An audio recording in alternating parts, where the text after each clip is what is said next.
onde debo estar a saída, preguntaba se o vou, debo tranquilizarme da situación.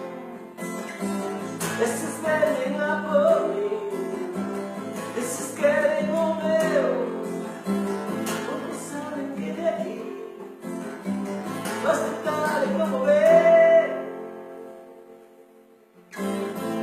Embarrado calamento que non se descobre, xogando a baralla no mapa que instalan as redes, ou mercando todos os pasos na porta das vilas, clavicémbalo de soño, nas copas dos eucaliptos a imaxe, ouricos en outono, o cristal do reflexo, a calor que bafaba o astro, máquina dos baleiros, murmurio, ao ancho do acantilado, de Bixur, agora comprendo.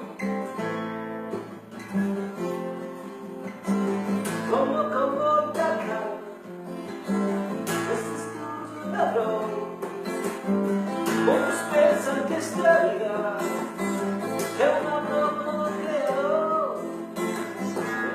Sabemos o que debo resistir, mas se chegando a hora, non te aloches de mí.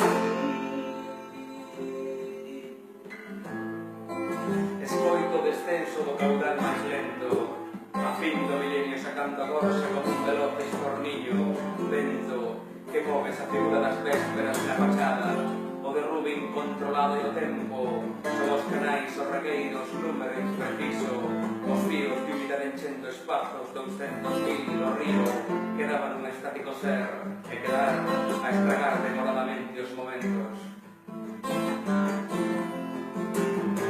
Dentro do